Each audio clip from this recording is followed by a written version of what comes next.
It's time for another edition of Out and About with Jamie Grout, and this is a Grinnell-focused podcast featuring the Grinnell Area Arts Council. We'll be chatting with Monica St Angelo in just a couple of moments about the beautiful murals in downtown Grinnell and the other exhibitions that they have going on with the Grinnell Area Arts Council. But first, a word from our sponsors, including Total Choice Shipping and Printing. The holidays are about to sneak up on us, so it's time to start thinking about holiday cards and seasonal greetings. You can read their blog that covers everything you need to know about family photo sessions at totalchoicegrinnell.com/family-photo/ or just go to their Facebook page and that'll connect you with their blog. And also Grinnell State Bank. They have various locations around central Iowa, not only in Grinnell, but in Johnston, Marengo, and Polk City. You know, you can get started with your account in just 15 minutes at Grinnell State Bank. Not sure what you need? Check out Simply Banking and open your accounts online or in person at any of their 4 locations for Grinnell State Bank.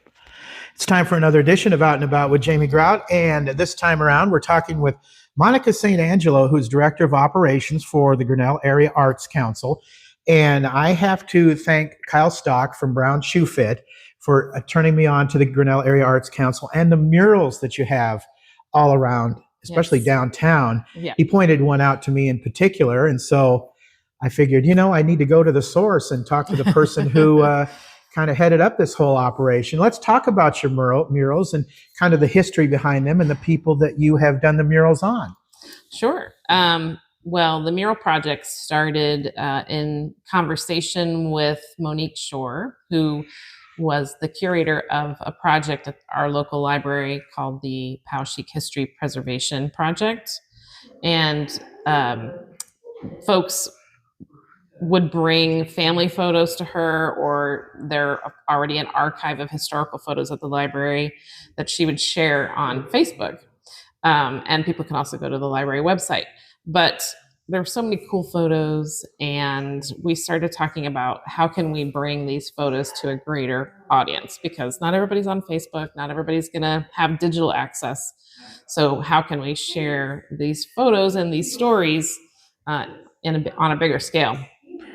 And about the same time, a friend had suggested this wheat paste muraling idea because she'd been in Coralville, and for their 150th anniversary, they had this artist, Isaac Campbell, come and do some of these wheat paste murals. And I looked at the photos and I just thought it was the coolest thing.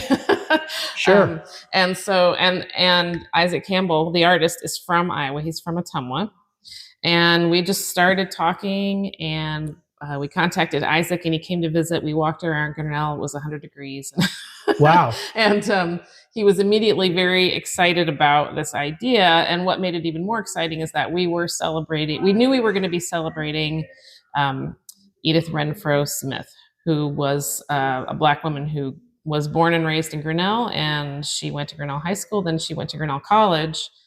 She was the first Black woman to graduate from Grinnell College in 1937. And she is still alive. She's 110 years old. Amazing. The college decided to build a new residence hall and name it after her. And we knew this dedication ceremony was going to be coming up, and Edith was going to have her 110th birthday.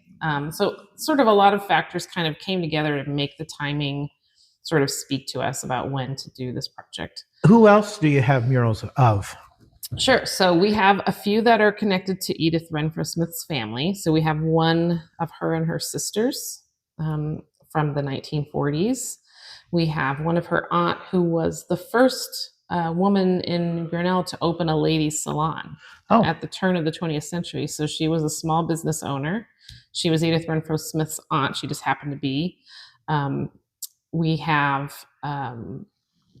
one of the high school football team from 1932.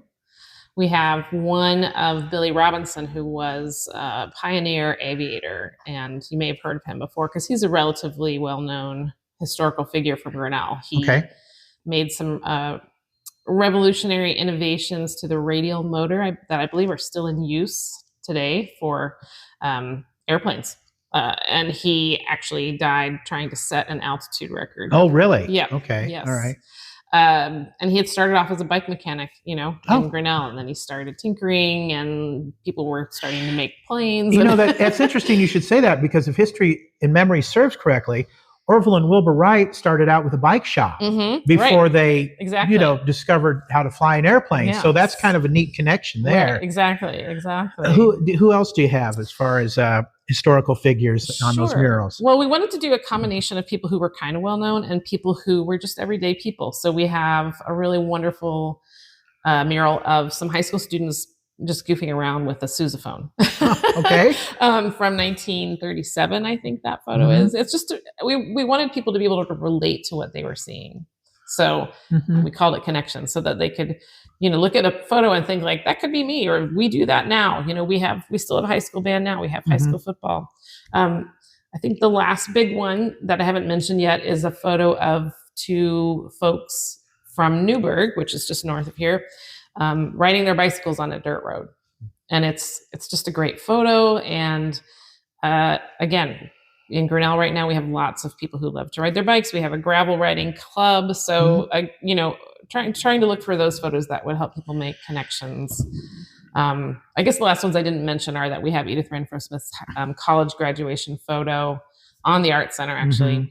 And then her toddler photo when she was about 2. So going back to the mural of the woman who had the first beauty shop in Grinnell, was it rare for women to have beauty shops back then? I'm just curious. Well, it was the turn of the 20th century, so there were barbershops, but there were no ladies' salons. How about that? Yeah. Okay. Yeah. Didn't know that. She was the first, and she operated it for 25 years. And so where can people find these murals? The majority of them are downtown Grinnell. So you can actually take a walking tour. We've got a map on our website. We've got paper maps. We've got labels next to each mural that'll give you some information, and one that will take you to the overall page of information. So yeah, they're mostly downtown, all within about 3 blocks of each other here in Grinnell. Sounds good. And what is your website address? It is www.grinellarts with an S there, .org. Okay. Well, fantastic. People should check those out because they are beautiful. Yeah. And, if you're just kind of spacing off a little bit and you're preoccupied, you might not notice them. But when you're in downtown Grinnell, take time to take a look at that, because these people have, historical backtracks to Grinnell, and there's a story behind every one of them. So that's fantastic. So tell us about the Grinnell Area Arts Council. Sure. What is your mission statement? What do you see as a vision? What do you have going on here other than the murals? Sure. Our mission statement is pretty general. It's to enrich the community by supporting creative expression. We have many programs through which we try to do that. So as you can see here in the Arts Center, we have a gallery where we feature local art, mostly local regional artists. And then we also have school shows. So every year we show art by the high school students, middle school, elementary. We have an exhibit of Grinnell College art majors.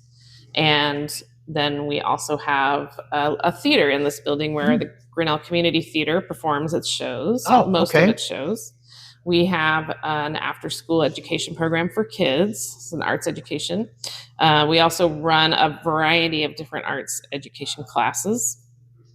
And then across the street, we have a makerspace. So a makerspace, for people who don't know, it's kind of like a gym with tools in a way. So it has a wood shop, a metal shop. It's got computer-controlled equipment like 3D printers and laser cutters. It actually has a ceramics studio.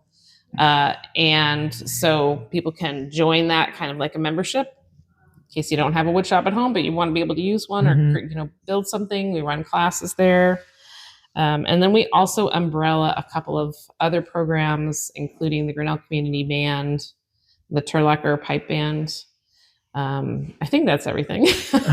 Well, you do have a lot of programs. Yeah, we do a lot. Right. That's fantastic. And we have tons of volunteers who, help make it all go. That's fantastic that you have so many volunteers, but all this costs money. So the next question is, how are you folks funded?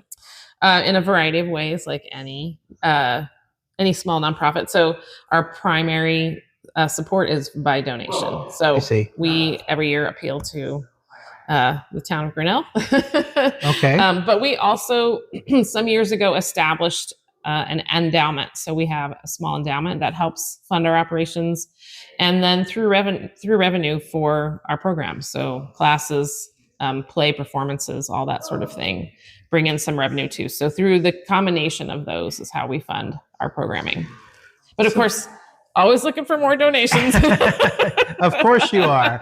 I can't say as I blame you. Yep. Money makes the world go around. Well, And it makes art happen. that's right. So I just want to ask, why do you feel art is important? Oh gosh. Well, Philosophical question, of yes, course. that's a big question. Well, for me, at least in my role, whoops, I think I hit the microphone. You're good. You're good, Monica. For me, art is really about community. Mm-hmm. So my background is in performing arts as opposed to visual art. Like theater? As in dance. So in my previous life. I see. Yeah. Okay. And so I appreciate it both as sort of an avenue of personal expression for individuals, a way to, express emotions and ideas and all that sort of thing. But in my role here at the Arts Council, I really value it as a part of the community, as a part of making the quality of life in Grinnell better, right? I mean, making it more vibrant. I forgot to say, of course, one of our programs, we run music in the park in the summer. So, art as an avenue to bring people together, to bring people to Grinnell, like in the murals, to share ideas and hopefully help people make connections, and just, make it a more beautiful and interesting place to be. Well, and it's good for mental health. It really Absolutely. is to keep your mind preoccupied. Absolutely. Now, we're in a building here that seems to have some history. Tell me about this building that you're housed in. Sure. Well, this building was originally the town library, and it was built in 1901. We get a lot of questions about if it's a Carnegie library, and it's not. It was actually funded by Joel Stewart, who was a local farmer and eventually a legislator for the state of Iowa. And for, 108 years, it was the town library.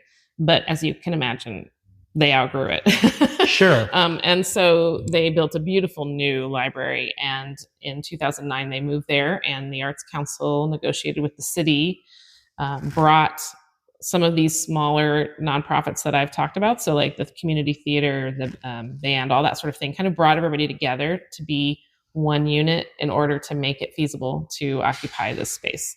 What do you have on display here? Sure. Well, right now in the gallery, we just now put up a new exhibit by the Iowa Art Quilters. So they're quilters, but they're really creating fiber art. So it's a little bit different than what you might think of as a traditional quilt. And that is our exhibit that's opening this week. Actually, on Saturday, we'll have an opening reception in the morning, 10 to 12, and that will be up for about a month. Mm-hmm. And after that, we will have a holiday artist market.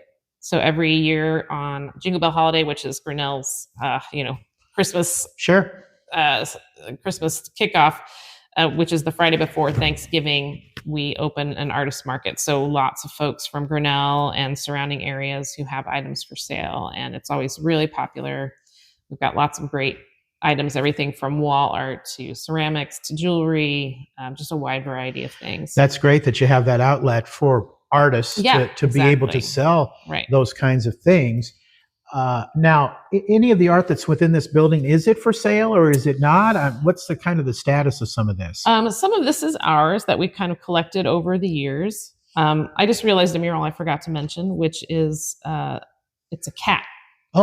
By a woman named Cornelia Clark, who was a photographer from Grinnell early in the 20th century.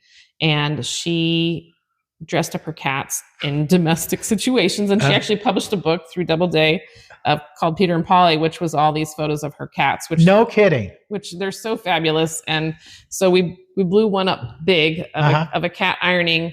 The reason I bring it up and remember it is because over our fireplace here, we have one of her Cornelia Clark's nature photos. So she, post Peter and Polly, became a well-known nature photographer And her photos were in all kinds of publications. A few years ago, we had a show of hers because they rediscovered these glass slides that some of her nature photography was on. So yeah, the art that's sitting around, some of it is things we've collected from people who've exhibited here over the years that have become our, like, pieces we love. Sure. And then a few of them are also for sale. But the primary display, in the gallery, those are often for sale. And then we have a smaller version of the artist market in this glass case. So we have a few things from local artists throughout the year, but then at the holidays, we do have that great big sale of local artists. Yeah. I see a gentleman is staring down on us from the fireplace where we're doing this podcast. Who is that guy anyway? That is Joel Stewart. So the one who originally worked up the plans and financed the building of this building. All right. As the library. What plans do you have for the future? I know you've discussed a lot of your programs and whatnot. Are there any dreams that you have for expanding the Arts Council and what you have going on, and other projects that seem pretty huge, like the murals and that kind of thing? At the moment, we don't have anything as big as that coming up. But we're always sort of talking about ideas. Of course, at the same time, always trying to sustain and strengthen the programs that we have to support them well. So we've got a show, a Grinnell Community Theater show coming up at the beginning of November. Leaving Iowa. What is that like? It's called Leaving Iowa. Okay. You might have heard of it. I think it's maybe done in Newton before. Okay. Actually directed by Zach By, who is a Newtonian. Sure. And he's been in a lot of Grinnell Community Theater shows, and so he's directing this one for us. Good. And then we have the local artist market coming up in November, and we have ongoing classes. So we've got ceramics classes coming up and sewing classes. We'll have oil painting, and so at the moment we're talking about education spaces and thinking about the future of that, and like all organizations, just thinking about the future of this organization and how we make it sustainable. And that's not very sexy to talk about, but it's important. Well, sure. And it's important to, we want the Arts Council to be here enriching the town of Grinnell for a long time. I understand. So it's always a challenge, right, for any organization to make that happen. That's right. So most of the information, or all the information, for the Grinnell Area Arts Council can be found on your website? That's right. Okay, and that address again is? It's www.grinellarts.org. All right. Yeah. Thanks for talking with us today. Thank you for inviting me. And our interview guest has been Monica St Angelo, Director of Operations for the Grinnell Area Arts Council. Until next time, out is out. See ya.